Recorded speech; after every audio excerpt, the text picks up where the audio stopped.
하나님은 늘 하나님의 택한 백성들과 하나님의 자녀들을 보호해 주시는 하나님이신 줄로 믿습니다. 우리가 누군가로부터 보호를 받고 또 도움을 받는다는 것은 너무나 감사한 일이죠. 얼마 전에 모 TV 프로에서 자립청년이라는 그런 글을 보았습니다. 거기 한 청년이 나와서 인터뷰를 하는데요. 그 청년은 부모님이 없는 고아였습니다. 그래서 시설에서 살다가 이제 만 18살이 되니까 나라에서 지원해주는 자립지원금과 또 자립수당을 얼마 정도 받고 그렇게 이제 독립을 하는 겁니다. 그러니까 18살에 어른이 된 거예요. 근데 이 청년이 자기가 사회에 나와서 이렇게 자기 스스로 살아야 되는데 아주 사소한 것부터 자신에게 조언해 줄 어른 선배가 없었다는 거예요. 심지어 자기가 전기세를 내고 수도세를 내는 것조차도 잘 몰랐던 거예요. 자신을 보호해 줄 안전망이 없다는 것, 여러분 이것이 얼마나 두렵고 무섭습니까? 그런데 이런 자립청년이 매년 우리나라에 2,500명이나 된대요. 좀 사회가 그들을 잘 보살펴주고 또한 돌봐주어야 하겠다라는 생각을 해봅니다. 근데 저는 그 프로를 보면서 한편으로는 그 청년이 너무나 좀 불쌍해 보이기도 했고 안쓰러워 보였는데 또 다른 한편으로는 내가 지금까지 살아오면서 누군가의 보살핌이 없었다면 과연 나는 지금 이렇게 살 수 있었을까? 그걸 생각하니까 또 한편으로 너무 감사했습니다. 여러분, 부모님의 보살핌이 없었다면 사랑하는 가족이나 또 친구들 또 선생님들의 보살핌이 없었다면 나라와 국가가 나를 보호해 주지 않았다면 이 자리에 있을 분은 아무도 없습니다. 그리고 궁극적으로 하나님께서 나를 보살펴 주셨기에 여러분 우리가 지금 이렇게 잘 살고 있는 줄로 믿습니다. 지난 2021년도 하나님이 우리를 보호해 주셨고 또 지난 1월 달도 하나님 우리를 보호해 주셨습니다. 남은 올 한 해도 하나님께서 우리를 눈동자같이 지키시고 안전하게 보호해 주실 줄로 믿습니다. 오늘 그 문자가 온 거를 보니까 우리 포항에 코로나 확진자가 308명이더라고요. 아마 지금까지 코로나 발생하고 이 포항에서 가장 많은 확진자가 나온 것 같아요. 제가 문자를 딱 받으면서 다들 문자 받으시지만 딱 보면서 저는 오늘 주일인데 주일은 좀 이런 문자 안 오면 좋겠는데 이런 마음이 항상 들어요. 혹시 성도들이 걱정을 하고 염려하고 교회 못 오면 어떨까 이런 생각이 듭니다. 혹시 그런 분 계세요? 하나님이 이 시간 우리를 꼭 지켜주실 줄로 믿습니다. 오늘 이 말씀은, 오늘 본문의 말씀은 이스라엘 백성들이 이제 출애굽에서 광야 40년을 다 지나고 이제 가나안을 눈앞에 두고 있는 이제 그 목전에서 이제 모세가 이제 한 달 남짓 있으면 하나님께 부름을 받습니다. 그 나이가 지금 120살이잖아요. 그래서 그 할아버지가 된 모세가 마지막 유언과 같은 고별 설교를 하는 내용이 바로 오늘 본문입니다. 그래서 오늘 32장에 이제 마지막 설교를 하고 또 33장에 지파별로 축복 기도를 하죠. 그리고 34장에 이제 죽게 되는데 과연 그가 약속의 땅을 바로 눈앞에 두고 백성들에게 마지막 했던 그 고별 설교가 어떤 내용이었는가? 바로 오늘 설교의 제목처럼 보호해 주시는 하나님에 대한 그런 말씀을 전하고 있습니다. 여러분, 하나님이 우리를 보호해 주신다는 말은 다른 말로 하면, 바꿔서 말하면 우리가 보호받아야 할 상황에 있다라는 말이기도 하죠. 지금 이스라엘 백성들은 보호를 받아야 하는 상황입니다. 왜냐? 그들이 지금 가나안에 들어간 것이 아닙니다. 여전히 그들은 지금 광야에 있어요. 그들이 가나안에 들어가 땅을 분배받고 정착하며 지금 살고 있는 상황이 아니라 여전히 광야에 있다라는 것입니다. 우리가 아는 것처럼 광야는 어떤 곳입니까? 사람이 살기에는 너무 힘든 곳입니다. 우리나라는 여러분 사방을 둘러봐도 다 산에 나무가 있잖아요. 그런데 이 광야는 어떤 곳이냐면 여러분 산에 나무가 하나도 없다 이렇게 생각하면 됩니다. 그것이 바로 광야예요. 황막하고 또 삭막하고 또한 모든 것이 황무한 곳이 바로 광야입니다. 그래서 거기에는 무슨 농작물을 키울 수도 없고 사람이 살 수도 없고 또 밤에는 들짐승들이 막 돌아다닙니다. 또 낮에는 그 독성이 강한 뱀이나 정갈들이 숨어 있다가 지나가는 사람들, 짐승들을 그렇게 물어 죽이는 곳이 광야입니다. 그래서 사람들이 별로 없으니까 안 다니니까 도적제들이 거기에 숨어 살죠. 그래서 광야를 여행한다는 것은 너무나 위험한 그러한 일입니다. 낮에는 너무나 덥고 밤에는 또 기온이 떨어져서 너무나 추운 곳, 이게 광야죠. 여러분 이런 곳에서 사람이 살 수가 없어요. 근데 이스라엘 백성들이 무려 40년 동안 그 광야에서 생활을 했습니다. 원래부터 그런 곳에서 살던 사람은 그런 대로 적응하면서 살아갑니다. 지금도 그런 사람들이 있죠. 베두인족이라고 해서 그 광야에서 집을 짓고 사는 사람들이 있어요. 나라와 국가에서 집도 주고 또 일터도 준다고 하지만 이 사람들은 그곳을 안 떠나요. 왜냐? 조상들부터 거기서 이제 살아왔기 때문에 그냥 목축하면서 사는 사람들도 있습니다. 근데 이스라엘 백성들은 그렇지 않죠. 그들은 원래 어디에 살았습니까? 무려 430년 동안 이집트, 당시에 최고의 문명이 있었던 그 이집트와 그 곡창지대에서 그들은 살았습니다. 때문에 광야는 이스라엘 백성들에게는 고통의 장소였고 환난의 장소였죠. 여러분 우리의 인생도 이러한 위험과 어려움이 있는 광야 같은 때가 있습니다. 사실 사람들은 태어나면서 죽는 그 순간까지 늘 위험에 노출되어 있어요. 질병이라는 위험에 노출되어 있습니다. 또 언제 어떠한 어려움이 닥칠지 모릅니다. 한번 뉴스에서 코로나 때문에 소상공인들 이렇게 나오는 내용을 보면서, 그러니까 코로나 바로 전이죠. 바로 전에 이렇게 개업을 했어요.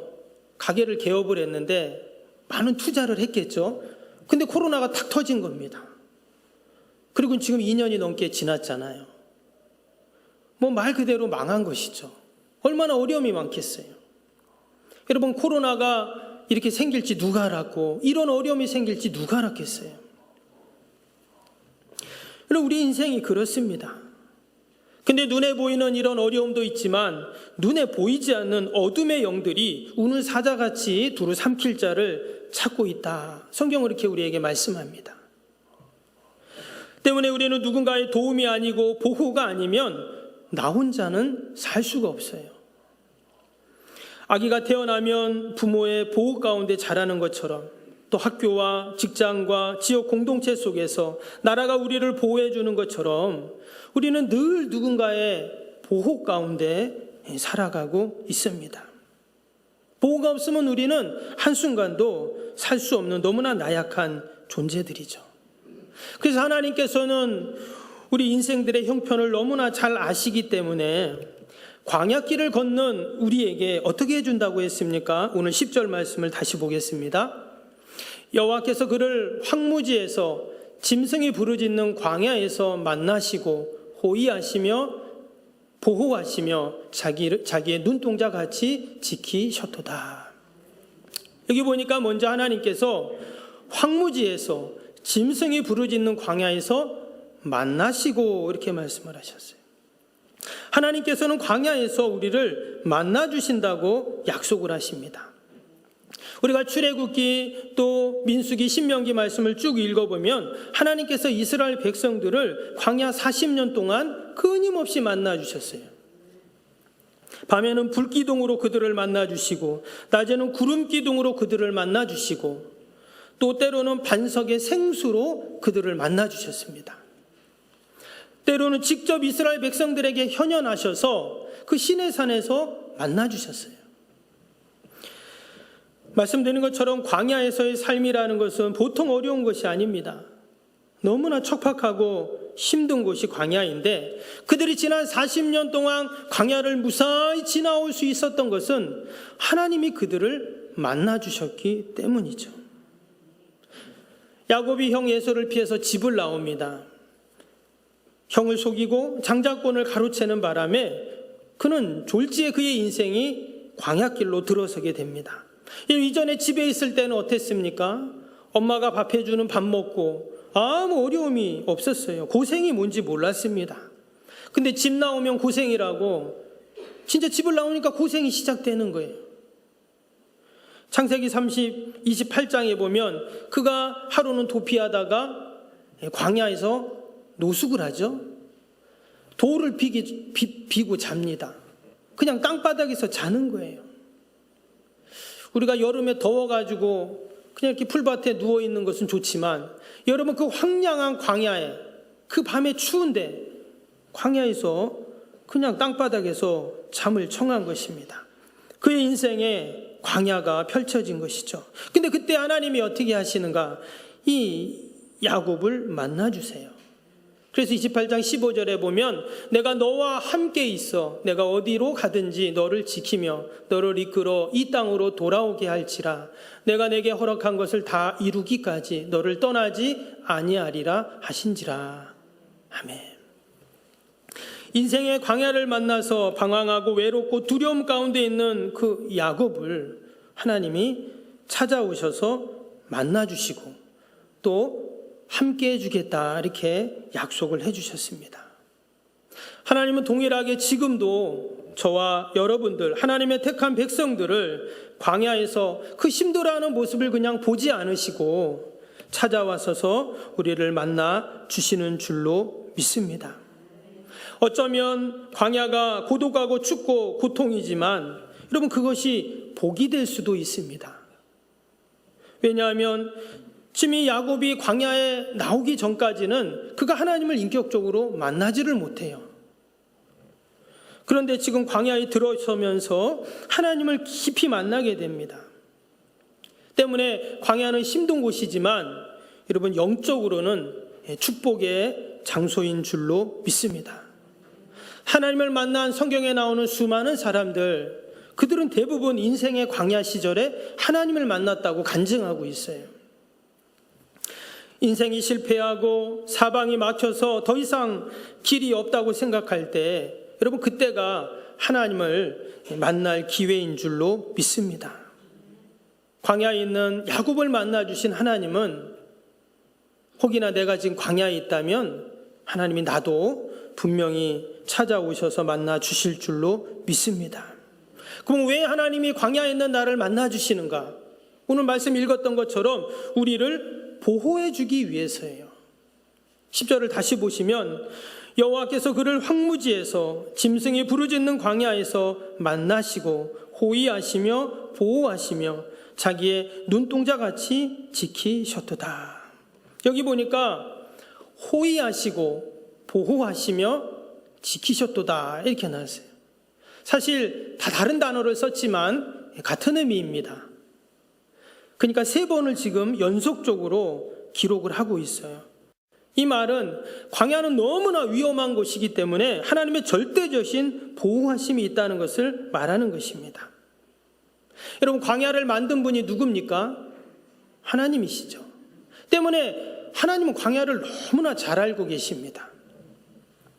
택하신 백성들을 하나님은 그냥 보호하시는 것이 아니라 이처럼 철통같이 온전하게 보호해 주시겠다 이런 의지가 담긴 그러한 말씀입니다. 그럼 구체적으로 어떻게 하나님이 우리를 보호하신다고 했어요? 다시 10절을 잘 보시면 첫 번째 호위하시며 보호한다 이렇게 지금 말씀을 하고 있어요. 호위하신다. 이 단어가 원어를 보면 사바부라고 되어 있습니다. 그 뜻이 빙빙 주위를 돌다 둘러싸다 에워싸다 이런 뜻이에요. 우리가 사극 같은 거 보면 이렇게 호위무사들이 그 가운데 주군이 있으면 빙 돌아서면서 그렇게 지키는 것을 우리가 보게 되죠. 마치 하나님께서 우리를 지켜주시는데 어떻게 지키냐? 우리 주위에, 우리의 삶의 주위를 삥 둘러 에워싸서 그렇게 우리를 지켜주시고 보호해 주신다, 이런 말씀이에요. 여러분 한번 옆에 둘러보세요. 한번 둘러보세요. 정말 하나님이 삥 둘러가지고 우리를 지켜주고 계십니까? 아멘 하시는 분은 영적인 눈이 확 열린 분들이에요.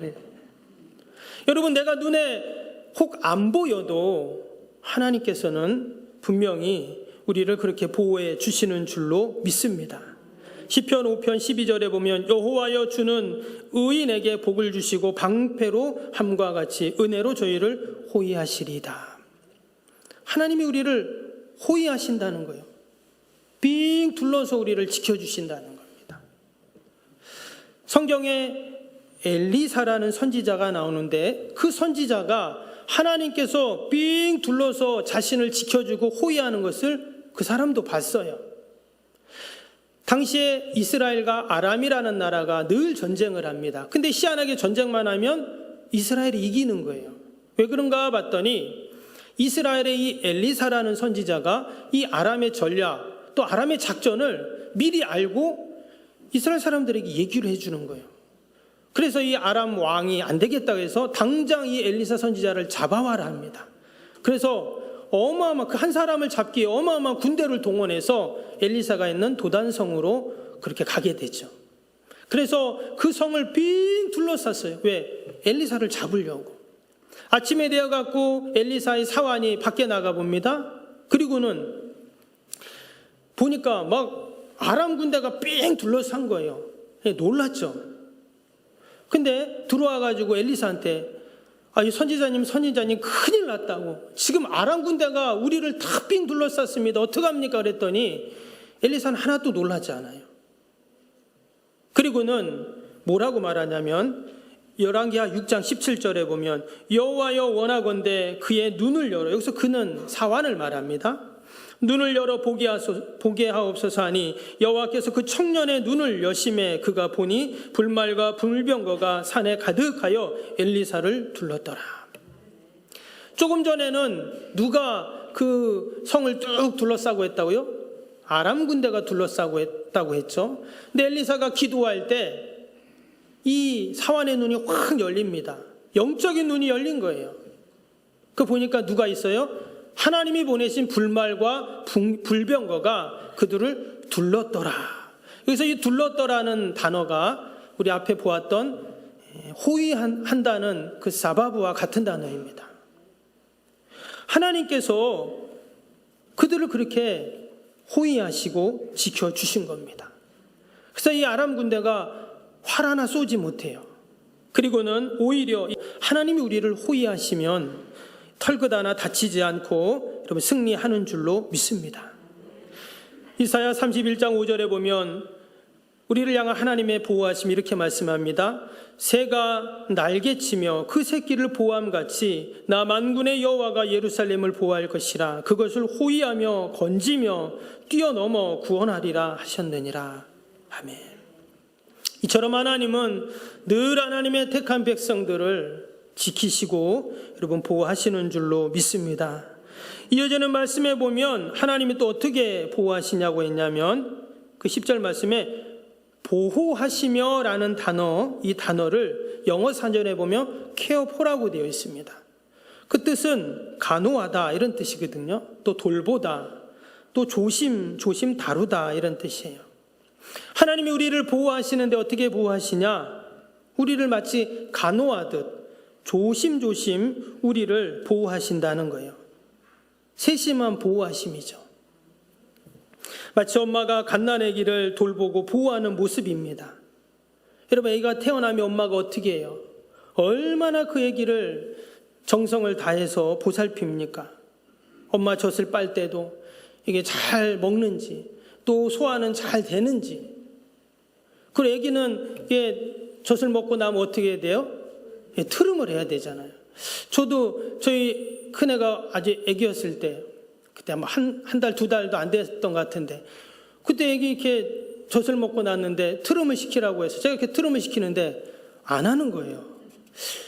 그래서 막 등을 이렇게 두드립니다. 혹시 이게 또 트름 안 하면은 뭐 식도나 기도 같은 데 이게 막히면 어떡하나 막 걱정이 되잖아요. 그때는 막 다 처음이니까 다 이렇게 서툴고 그렇잖아요. 그 막 아무리 등을 두드려도 트름을 안 하는 거예요. 하도 너무 세컨 때 두드리니까 애가 막 울어요. 그러니까 더 걱정이 되는 거예요. 그랬더니 애기 엄마가 옆에서 애기를 보라고 했더니 애를 막 팬다고 하면서 그래서 애기를 딱 데려갔는데 엄마 품에 가니까 바로 트름을 하는 거예요. 야, 이게 엄마하고 아빠 차이인가 보다 이런 생각이 들더라고요. 여러분, 그렇게 하나님이 하나님의 택한 자녀들을 노심초사하시면서 돌보시고 세심히 보호하신다는 말씀이에요. 지금 이스라엘 백성들이 40년 동안 어디에 있었습니까? 광야에 있었어요. 도무지 사람이 살 수 없는 곳인데 40년을 살았단 말이죠. 어떻게 살았습니까? 배고플 때는 만나와 메추라기를 날마다 먹여주시죠. 그 굶주리지 않게 하세요. 또 더우니까 낮에는 하나님께서 구름 기둥을 탁 만드셔서 그늘을 만드시죠. 밤에는 너무 추우니까 또 불기둥으로 그들이 감기 걸리지 않도록 하나님께서 마치 자연 난로를 만들어 주신 것입니다. 즉 그들이 광야에서 생활할 수 있도록 하나님이 세밀하게 보호해 주신 거예요. 먹을 것도 챙겨주시고 잠잘 곳도 하나님께서 다 마련해 주시고 모든 것들을 다 필요를 채워주셔서 그들이 광야 40년을 무사히 지나올 수가 있었던 것입니다. 여러분, 돌아보면 우리의 인생도 마찬가지죠. 광야 같은 메마른 우리의 인생길이 있었지만 하나님의 그 세밀한 관심과 돌보심으로 우리가 지금 이 자리에 있습니다. 올 한해도 하나님께서 그러한 보호하심으로 우리와 분명히 함께 하실 줄로 믿습니다. 마지막으로 하나님이 우리를 어떻게 보호하시냐면 지키신다 그랬습니다. 자기 눈동자같이 지키셨도다 이랬죠. 여러분, 우리의 눈동자가 얼마나 예민합니까? 조금만 티만 들어가도 불편해가지고 그러는데 마치 하나님께서 우리를 눈동자같이 지키신다 이렇게, 이 말은 완벽하게 철저하게 지키신다는 그러한 뜻입니다. 나차르라는 단어인데요, 지키다, 보호하다, 망을 보다, 경계하다 이런 뜻이에요. 마치 보초를 서는데 적들이 쳐들어오나 안 쳐들어오나 이 보초를 쓰잖아요. 저기 우리 그 휴전선 있는 데서 군인들이 적이 오나 안 오나 늘 만환경으로 그렇게 보초를 쓰잖아요. 마치 하나님께서 우리를 지키시는데 보초를 서시면서 망을 보면서 어떤 공격도 우리에게 어둠의 세력들이 오지 못하도록 당연히 하나님은 불꽃 같은 눈동자로 그렇게 서 계십니다. 때문에 이것은 완전한 완벽한 보호라고 말할 수가 있어요. 사도행전에 사도 바울이 유대인들에게 잡혀서 체포되는 장면이 나옵니다. 근데 그는 로마 시민권이 있었기 때문에 거기서 재판받는 것이 아니라 로마 관정으로 가게 돼요. 근데 그때 유대인들이, 그러니까 원래 사도 바울은 유대교였는데 기독교로 이제 바꾼 거잖아요. 그래서 이 유대인들이 어떻게 했냐? 그 사도행전 23장 12절에 보면 나리샘에 유대인들이 당을 지어 맹세하되 바울을 죽이기 전에는 먹지도 아니하고 마시지도 아니하게 하겠다 하고 이같이 동맹한 자가 40여 명이더라. 여러분, 40명이 넘는 사람이 먹지도 마시지도 않고 이 바울을 내가 죽이기 전에는 내가 진짜 먹지도 않는다 이랬다는 거예요. 여러분, 바울의 그 신변을 보장할 수 있습니까? 무슨 일을 당할지 몰라요. 여러분, 바꿔 말해서 누군가 지금 나를 죽이려고 하는 사람이 있어요. 한 명만 있어도 못 살죠. 잠 못 잡니다. 근데 지금 40명이 그러고 있다는 거예요. 바울을 죽이려고. 여러분, 바울이 어떻게 그 광야 같은 상황에서 무사할 수 있었을까요? 하나님께서 그를 눈동자같이 지켜주십니다. 그래서 어떻게 했어요? 당시 최강의 군대라고 하는 로마 군대를 동원해서 하나님이 그를 호위하셔서 로마까지 무사히 그를 보호해 인도해 가셨습니다. 마치 하나님이 보초를 서시면서 지켜주는 것처럼 아무도 바울을 손대지 못하도록 그렇게 하나님이 지켜주셨다 하는 그런 말씀이에요. 오늘 마지막으로 11절 말씀을 보겠습니다. 마치 독수리가 자기의 보금자리를 어지럽게 하며 자기의 새끼 위에 너풀거리며 그의 날개를 펴서 새끼를 받으며 그의 날개 위에 그것을 엎는 것 같이. 어느 날 어미 독수리가 아침 일찍 일어나서 고온히 잠자고 있는 새끼들을 깨우기 시작합니다. 나뭇가지도 다 걷어 쳐버리고 막 그 어마어마한 날개짓을 하면서 바람을 일으킵니다. 그러면 새끼 독수리들은 어때요? 정신을 못 차리겠죠. 그래서 나무 꼭대기에 있던 그 새끼들이 밑으로 떨어집니다. 새끼들은 떨어지면서 안 죽겠다고 막 날개를 휘젓지만 아직 날개에 힘이 없기 때문에 날 수가 없어요. 그리고는 바닥에 떨어지려고 하는 그 순간 어디선가 그 엄마 독수리가 아빠 독수리가 날아와서 그를 딱 그 등에다가 다시 업어서 다시 나무 꼭대기에 있는 둥지로 그를 옮겨다 놓습니다. 영문도 모르는 이 새끼 독수리는 왜 엄마가 아빠가 이러는지 이해할 수가 없죠. 근데 좀 있다가 다시 또 떨어뜨리고 계속 몇 번을 반복을 합니다. 그때서야 이 새끼는 눈치를 채죠. 아, 엄마가 나를 지금 훈련시키는구나. 내 날개가 더 강해지게 만들려고 이렇게 하는구나. 그렇게 알게 됩니다. 이제 그 독수리 새끼는 엄마 독수리의 마음, 아빠 독수리의 마음을 알게 되죠. 그리고 더 이상 두려워하지 않고 열심히 날개짓을 합니다. 여전히 그의 날개는 힘이 없어서 날 수는 없어요. 그러나 자신은 땅에 떨어져 죽는다고도 생각하지 않습니다. 왜냐? 내가 온전히 날 때까지 엄마가 아빠가 나를 지켜줄 거라고 그들은 알기 때문이죠. 여러분, 동일하게 때로 우리가 광야길에 있지만 그 광야가 너무나 우리를 힘들게 하지만 하나님은 우리를 그 광야길에서 그냥 내버려 두시는 하나님이 아니라 여전히 주님의 날개 품으로 우리를 품어주시고 안위하시고 보호하시는 하나님이신 줄로 믿습니다. 우리가 그 보호하심 가운데 날마다 성장하는 것이죠. 영적으로, 육적으로 강건해져서 어느 날 그 새끼 독수리가 어미 독수리가 되는 것처럼, 이런 만약에 이스라엘 백성들이 40년 광야 생활하지 않고 그들이 애굽에서 그 바닷길로 열흘 만에 가나안에 들어갔다면 약속의 땅은 그들의 땅이 아니었을 겁니다. 광야 40년의 그 모진 시간, 그 훈련의 과정이 그들을 약속의 땅에서 그들이 정착하는데 힘을 주었던 것이죠. 하나님은 이처럼 늘 우리를 보호하시고 하나님의 선한 계획과 인도하심 가운데 우리를 함께 하십니다. 그래서 결국은 그 광야길을 다 지나게 하시고 그리고 우리를 더 견고하게 하나님의 택한 백성으로 삼아 주시는 줄로 믿습니다. 오늘 9절에 보니까 하나님이 우리는 다 하나님의 분기시고 하나님의 택한 기업이라고 했습니다. 우리가 한 주간을 살면서도 이 약속의 말씀을 꼭 붙잡고, 여러분, 우리의 기업, 우리의 분깃 얼마나 소중히 여깁니까? 만약에 이웃 사람이 우리 집 땅에 한 평이라도 들어와 보세요. 가만히 안 있습니다. 근데 하나님께서 저와 여러분들을 너희는 다 내 분깃이다, 내 기업이다, 이렇게 말씀하셨어요. 이것은 우리를 지켜주고 보호해 주시겠다는 약속이죠. 한 주간도 이러한 약속의 말씀을 꼭 붙잡고 믿음으로 승리하는 저와 여러분이 되길 주님의 이름으로 축복합니다.